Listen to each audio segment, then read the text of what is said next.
Hello दोस्तों, स्वागत है आप सभी का। आज एक कुंडली पे चर्चा करते हैं। इसमें बहुत साधारण से कुछ सवाल पूछे गए थे, तो उसके ऊपर हम यहाँ पे एनालिसिस करेंगे। देखिए, सबसे पहले ये जो कुंडली है ये शुरू होती है 9 नंबर से। यहाँ पे मैंने दोनों कुंडलियों को आपस में मिला के बनाया है। जो लाल रंग से लिखा हुआ है वो नवमांश की कुंडली है और जो काले रंग से लिखा है वो लगन कुंडली है। लगन में 9 नंबर है, इसका मतलब धनु लगन कहीं ना कहीं यहाँ पे आएगा। धनु लगन के साथ साथ एक चीज को ध्यान रखिएगा कि इस कुंडली के अंदर दो ग्रह जो हैं वो लगन के अंदर ही बैठे हुए हैं। इस कारण से इस कुंडली में लगन के ऊपर सबसे ज्यादा प्रभाव देखने को मिलेगा। सबसे पहले देखते हैं लगन कौन बना है। लगन जो है वो 16 डिग्री पे मिला है, नक्षत्र है पूर्वाषाढ़ा का, स्वामी जो है वो है शुक्र। अब शुक्र का स्वामित्व होने के कारण यहाँ पे जो कंडीशन शुक्र को मिली है वो क्या है, छठे भाव के स्वामी और लाभ भाव के स्वामी, 6th और 11th हाउस। इसीलिए जातक कहीं ना कहीं से जो संघर्ष है और सर्विस है, ये दो चीजों को अपने अंदर लेकर ही चल रहे हैं और ये संघर्ष और ये सर्विस उनको कोई ना कोई लाभ देती हुई दिखाई देगी।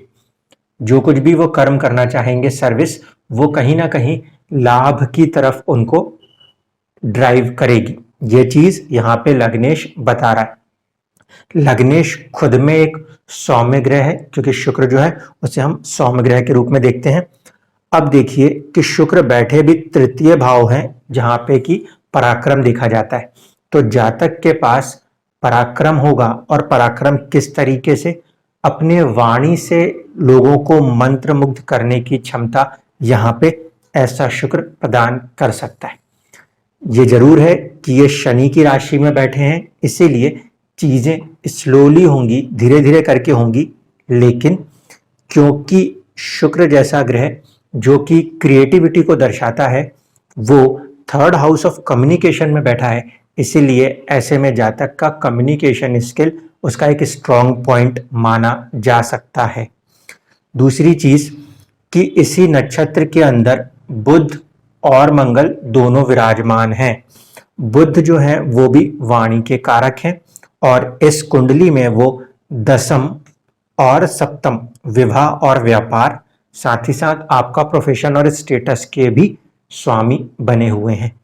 ऐसे स्थिति में जो सोचने का ढंग है, पहले तो वो शुक्र अपने साथ सर्विस के साथ लाभ और कम्युनिकेशन, 3 चीजें लेके चल रहा था।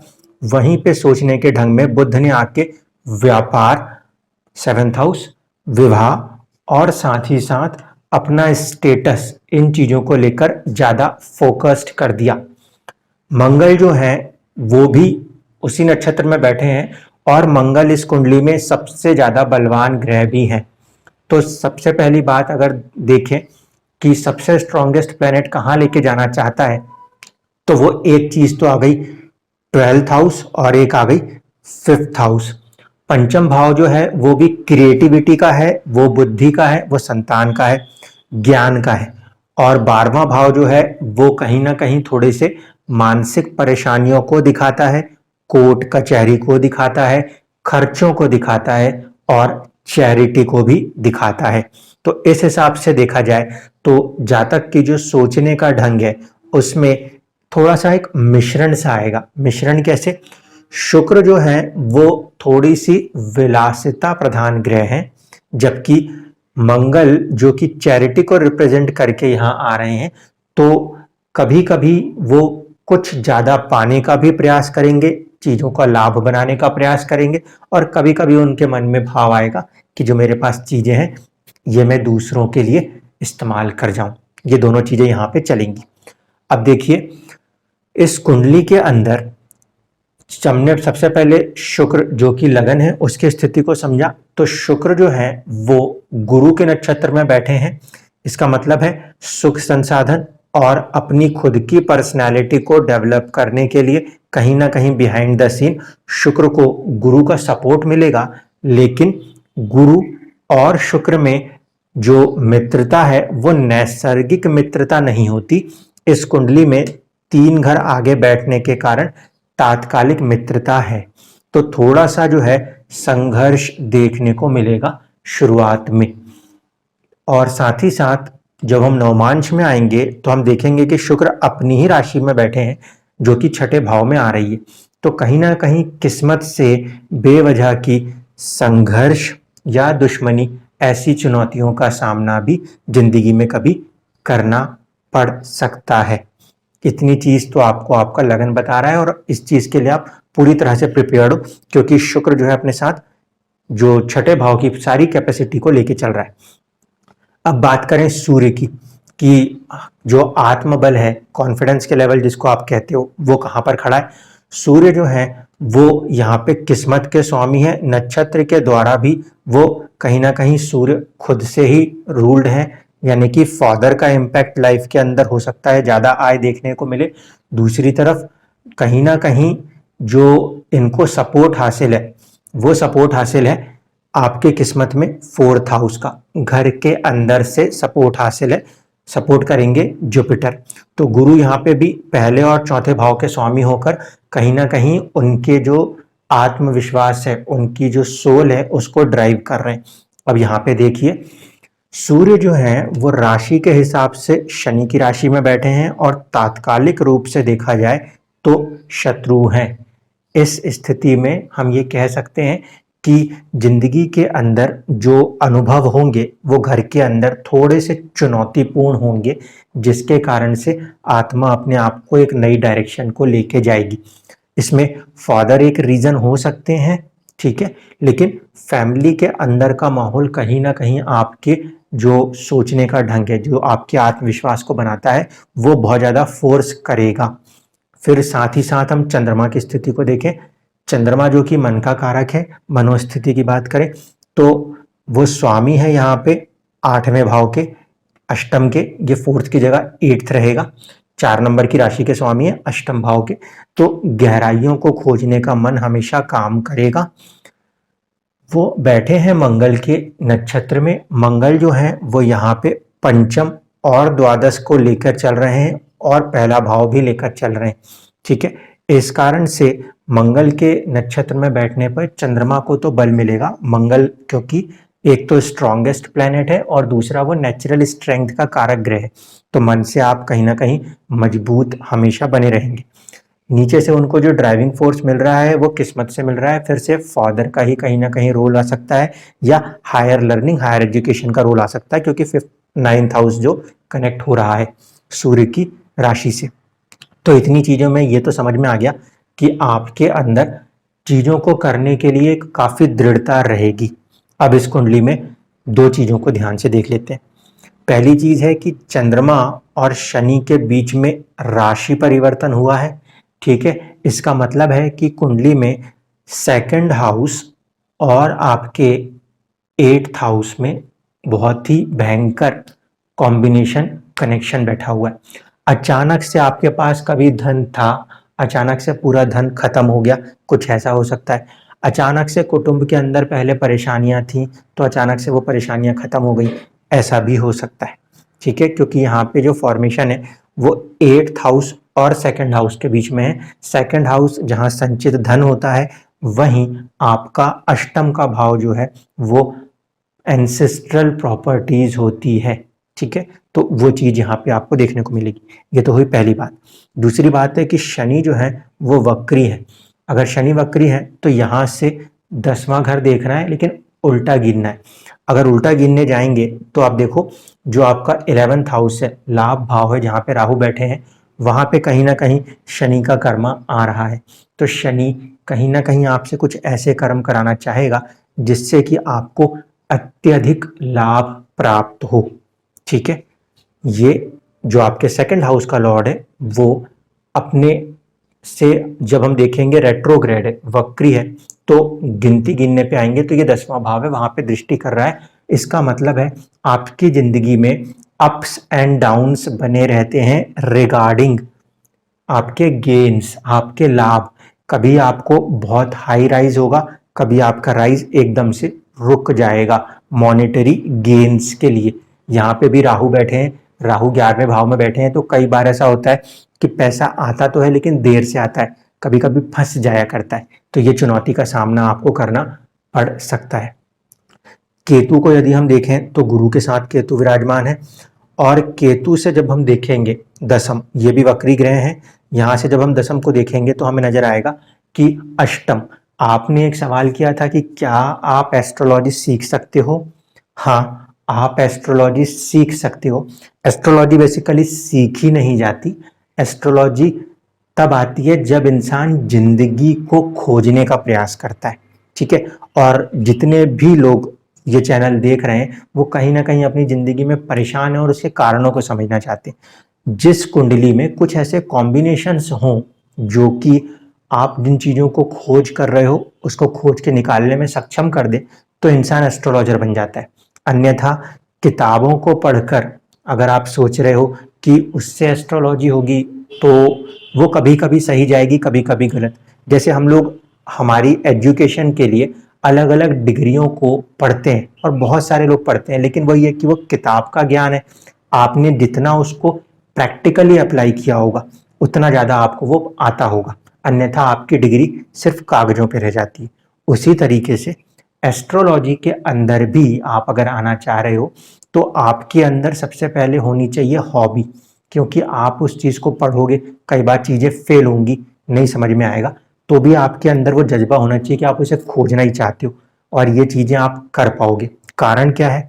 देखिए, शनि आपका जो है वो अष्टम में बैठा है। अगर मैं राशि परिवर्तन कर दूं तो चंद्रमा जो है वो अष्टम में आ जाएगा। चंद्रमा मन का कारक है और ऐसे स्थिति में कहीं ना कहीं आपका मन इन गहराइयों को खोजने में लगा रहेगा। तो ये तो पहली कंडीशन है कि अष्टम में ग्रह का बैठना और अष्टम के स्वामी का वहां पे आना जिंदगी में कहीं ना कहीं गहराइयों को खोजने वाला बनाता है। अब सवाल ये उठेगा कि एस्ट्रोलॉजी में किस तरफ जाया जा सकता है, तो यहाँ पे एक तो है शनि जो कि कर्म कारक है, तो आप किन्हीं भी लोगों के कर्मा के ऊपर काम करना शुरू कर दीजिए, उससे आप उनके चीज़ों को बहुत अच्छे से पकड़ सकते हो। दूसरा जो है वो है चंद्रमा की राशि, और चंद्रमा अगर बैठे तो आप दूसरों के इमोशंस को, साइकोलॉजी को बहुत अच्छे से समझ सकते हो। आप लोगों की साइकोलॉजी या उनके कार्य क्षेत्र को पकड़ के अगर उनके ऊपर काम करेंगे तो आप अपने एस्ट्रोलॉजी जिसे आप कह रहे हो ऑकल्ट साइंस, उसमें आप अच्छा सक्सेस कर लोगे। यहाँ पे क्योंकि गुरु का प्रभाव डायरेक्टली नहीं है तो मैं यहाँ पे आपको वैदिक नहीं कह सकता, लेकिन हाँ, लोगों को समझना, उनकी भावनाओं को समझना ये आपको बहुत बेहतर तरीके से आ जाएगा, क्योंकि चंद्रमा और कहीं ना कहीं शनि का प्रभाव यहाँ पर है। दूसरा आपका जो एक सवाल था वो था कोर्ट कचहरी को लेकर। तो देखिए, कोर्ट कचहरी की संभावनाएं 12वें घर से देखी जाती हैं, क्योंकि इस कुंडली में सबसे स्ट्रॉन्गेस्ट प्लेनेट ही मंगल है, तो कहीं ना कहीं 12th हाउस का भी रोल रहने वाला है। वो विदेश के तौर पे भी रह सकता है, वो किसी भी तरीके के मानसिक कष्ट के रूप में, परेशानी के रूप में रह सकता है। मतलब आपकी ज़िंदगी नहीं भी चाहेंगे आप तब भी आपको पकड़ पकड़ के बुला बुला के वो चीज़ें देती रहेंगी, क्योंकि the planet of desire Rahu जो है वो किस्मत से आपके नवमांश के द्वारा देखे तो 12th में बैठा है। तो आप नहीं भी चाहोगे तो आपकी ख्वाहिशें जो हैं वो ही आपको मानसिक रूप से परेशान भी करना शुरू कर देंगी, ठीक है। इतनी चीज़ें तो हो गई ये। अब हम बात करें 7th और 8th को लेकर, फिर 6th के ऊपर आएंगे कि बिजनेस और जॉब, ये वाली सिचुएशन, प्रोफेशन को लेकर भी जो सवाल था उस पर चलते हैं। देखिए, सबसे पहली चीज़ तो यहाँ पे मैंने जितने भी नक्षत्र स्वामी बन रहे हैं भाव मध्य से उनको लिखा हुआ है। तो अष्टम जो है, अष्टम में भाव मध्य में बुध जो है वो नक्षत्र के स्वामी बनेंगे, अश्लेषा नक्षत्र, और बुध जो है वो अपने से यहाँ पे देखें लगन कुंडली में षडाष्टक हो रहे हैं। तो ऐसे स्थिति में या तो विवाह देर से हो, नहीं करना है, ऐसे थॉट प्रोसेस आ जाए। इसका दूसरा कारण ये होगा कि जो कारक होता है शुक्र वो शनि की राशि में बैठा हुआ है। एक चीज़, शनि यहाँ बैठा है तो ये भी लेट विवाह, ये चीज़ें तो मैरिज लाइफ को लेके यदि देखा जाए तो सप्तम का स्वामी सप्तम को तो देख रहा है, लेकिन अष्टम में जो आत्मा है वो कहीं ना कहीं षडाष्टक है। इसलिए वैवाहिक जीवन की तरफ यदि हम देखेंगे तो थोड़ी सी चुनौतियां महसूस हो सकती हैं। अब यहाँ चुनौती है तो इसको यूटिलाइज कैसे करें? अगर हम टाइम यहाँ पे अपने मैरिड लाइफ को नहीं दे पा रहे हैं तो फिर बिजनेस की तरफ टाइम दिया जा सकता है। पहली चीज। दूसरा, अष्टम की जो ये थॉट प्रोसेस है ये कहीं ना कहीं कनेक्ट है, इसीलिए आप कोशिश कर रहे हो आध्यात्मिक रूप से चीजों को पकड़ने और समझने की। इसमें भी ये बुद्ध जिम्मेदार बन रहा है। एक चीज और देख लीजिए, सेवन्थ हाउस को देखें तो सेवन्थ हाउस के अंदर जो मिड पॉइंट लॉर्ड आएगा आद्रा नक्षत्र से राहु। राहु जो है वो लगन कुंडली में लाभ भाव में गया। इसका मतलब है कि व्यापार से पैसा रुक रुक के ही सही अचानक आने की संभावनाएं बनती हैं। तो व्यापार की एक संभावना यहाँ पे बनती हुई नजर आती है। पहला रीजन ये कि मैरिड लाइफ के अंदर हैप्पीनेस की कमी, मतलब पार्टनर को कम समय दे पाना। और दूसरा कि आपका जो सेवन्थ हाउस का मिड पॉइंट लॉर्ड है वो कहीं ना कहीं कनेक्ट हो गया आपके लाभ भाव से, तो अचानक से लाभ आना, जो कि खासकर होता यह है कि व्यापार में ही हो पाता है। अब अगर हम बात करें कि सर्विस को लेके क्या कंडीशन है, जॉब को लेके क्या कंडीशन है, तो छठे भाव की बात करेंगे। छठे भाव का जो मिड पॉइंट लॉर्ड आ रहा है मृगशिरा नक्षत्र में वो बनेंगे मंगल, और मंगल जो है वो भी लगन में बैठे हैं। तो कहीं ना कहीं सर्विस, अब देखिए आपका थॉट प्रोसेस, शुक्र छठे भाव का स्वामी, किस्मत में भी छठे भाव में केतु के साथ, और मंगल जो कि छठे भाव का मिड पॉइंट लॉर्ड है वो भी लगन के अंदर बैठा है। ये सारी सिचुएशन क्या बता रही है? ये बता रही है कि एक समय तक आप कहीं ना कहीं सर्विस को ज़्यादा प्राथमिकता तो देंगे, क्योंकि शुरुआत में इसका भी प्रभाव है और ये सबसे ज़्यादा स्ट्रॉन्गेस्ट है। तो आप अपनी ज़िंदगी में पहले सर्विस की तरफ ज़्यादा झुकाव रखेंगे। यहाँ पे जो राशि आई है ये ड्वेल साइन कहलाती है, द्विस्वभाव राशि कहलाती है। इस कारण से एक समय के अंतराल के बाद आप अपनी जिंदगी में अपने प्रोफेशन को चेंज करने का मन बना सकते हैं। ठीक है, ये चीज आपको देखने को मिल सकती है जब ये केतु का पीरियड चलता हो, मान लीजिए एज ऑफ 48 के आसपास, तो किस्मत हो सकता है कि आपको सर्विस को छोड़ के बिजनेस की तरफ जाने के लिए भी कह सकती है। तो ये तो थी आपकी जो आपने सवाल पूछे थे उनके जवाब। अब इस कुंडली में आपने एक और बात कही थी कि अपनी ओर से भी आप कुछ बताना चाहें तो जोड़ दीजिए। अब देखिए अपनी तरफ से कुछ चीज़ों को जोड़ रहा हूँ, उसको ध्यान से समझिएगा। इस कुंडली के अंदर जब हम नवमांश की कुंडली को जो लाल रंग से लिखा है उसको देखिएगा तो आपको चीज़ें समझ में आ जाएंगी। किस्मत जो है वो कहीं ना कहीं आपको एक स्टेटस तो देना चाहती है, ठीक है, उसके लिए किस्मत आपका साथ दे रही है। किस्मत के अंदर सबसे स्ट्रॉन्गेस्ट प्लेनेट जो है वो भी आपको लाभ देना चाहता है, ठीक है, इसमें भी कोई दो राय नहीं है। अब ये लाभ जो है वो आप अपने बुद्धि, अपने ज्ञान के बल पे बना सकते हैं, और उस लाभ के लिए आपके काफ़ी खर्चे भी होंगे। ठीक, दूसरी चीज़ ये है क्योंकि मंगल 12वें का स्वामी है और वो मानसिक परेशानियां तो बनाए रखेगा। इसके लिए एक और चीज़ को ध्यान से देखिए, मैंने कहा था सेवन्थ हाउस का मिड पॉइंट लॉर्ड जो है वो राहु है, और वो कहीं ना कहीं किस्मत से 12th हाउस में बैठा है। तो जिंदगी में कभी एक ऐसा भी समय आ सकता है जिसमें कि आप अपने बिजनेस में कोई भयंकर डाउनफॉल को महसूस कर सकते हैं। 12th हाउस, मानसिक परेशानी, क्योंकि हम यहाँ पे भी एक कॉम्बिनेशन देख रहे हैं, अनसर्टेनिटी है आपके वेल्थ के साथ, ठीक है, लगन कुंडली में। इस कॉम्बिनेशन को ध्यान में रखते हुए मैं ये कह रहा हूँ, आप यदि बिजनेस की तरफ जाने का मन बनाते भी हैं तो दो चीज़ों को लेके चलना है। एक, अपने सर्विस वाले फैक्टर को लेके चलना है। सर्विस मतलब दूसरों की भलाई के लिए भी काम कर रहे हैं, वो भी एक तरह की सर्विस है, ठीक है। और एक, आप जो जॉब करते हो जिसके बदले में आप कमाते हो वो भी सर्विस है। तो आप इन दोनों में से कोई भी एक को सेलेक्ट करते हुए चल सकते हैं। साथ ही साथ आप अपने पार्ट टाइम रूप से व्यापार कोई सा कर सकते हैं। इस कुंडली में जो आपका 6 नंबर की राशि है इसके स्वामी है बुध, वो पहले तो लगन में, और इसी के जो मिड पॉइंट लॉर्ड है मंगल वो भी कनेक्ट है। इसका यहाँ बैठ जाना आपको सेल्फ इंडिपेंडेंट वर्कर बनाता है, यानी कि आप सेल्फ एम्प्लॉयड पर्सनैलिटी के रूप में ज़्यादा अच्छा काम कर सकते हैं। मंगल स्ट्रांग होने के कारण आप में वो बल है, वो कैपेसिटी है जो कि आपको राइज करा सकती है। लेकिन क्योंकि ये चुनौतियां हैं तो इसको मेंटली तौर पे पहले से ध्यान में रखते हुए आप चीज़ों को प्लान करिए कि हाँ, अगर मुझे सर्टेन लॉसेस आते हैं तो मैं उसे कैसे ओवरकम करूँगा। इसको ध्यान में रखते हुए यदि आप चलते हो तो कोई भी प्रॉब्लम नहीं है, क्योंकि आप देखो यहाँ पे किस्मत आपको स्टेटस का तो सपोर्ट देगी ही देगी, ठीक है। अब वो स्टेटस बनाने के लिए ये हो सकता है आपने दूसरों की सेवा करी उसकी वजह से मिल जाए, या फिर आप अपने जो अर्निंग्स अपने लाभ को बना रहे हो उसकी वजह से मिल जाए। दूसरी बात जो थी वो ये थी कि गुरु और केतु एक साथ हैं, इसीलिए कहीं ना कहीं ऐसे में भी धार्मिक कार्यों की तरफ झुकाव रह सकता है। चुनौतियां जो हैं वो बेसिकली हम देखते हैं तो यहाँ पे शनि के बैठने से होती हैं। ठीक, कर्मा के क्षेत्र में यदि मैं ऐसे में देखूं तो अगर दुकान वाला काम, यानी कि अगर कोई चीज को सेल करने वाली कंडीशन में आप उतरना चाहें तो अष्टम जो है ये मृत्यु भाव भी माना गया है। ठीक है, आयु मृत्यु वाली कंडीशन। तो जो कुछ भी चीजें मृत्यु के बाद के सामान जो बिकते हैं, यानी कि आप समझ सकते हो कि जो कफन और ये सारी चीजें हैं, उन सारी चीजों का व्यापार भी यहाँ पे कहीं ना कहीं सुटेबल हो जाता है। दूसरा, क्योंकि शुक्र यहाँ पे सपोर्ट करता है तो मेडिसिन, शुक्र अपने आप में एस्ट्रोलॉजी भी है और संजीवनी भी है, तो मेडिसिन के जुड़े हुए कार्य उनको भी आप कर सकते हो। तो ये तो आपके फील्ड्स हो गए। एस्ट्रोलॉजी के अंदर आपकी हॉबी बनी रहेगी, इसको आप कर सकते हो, लेकिन ध्यान रखिएगा केतु पंचम में है, वैसे तो आप मोस्टली उसको एज अ चैरिटी ही करोगे, लेकिन कभी आपने एस्ट्रोलॉजी को अपने फायदे के लिए इस्तेमाल करने का प्रयास किया, धन अर्जन की तरफ से कोशिश करी, तो आपको चुनौतियों का सामना करना पड़ सकता है। क्योंकि देखिए राहु जो है वो डिजायर्स है, और राहु से हम देखेंगे तो जो आपका कर्मा होगा, 10th देखेंगे तो वक्री होता है, पीछे से गिनेंगे तो ये सेकंड हाउस है।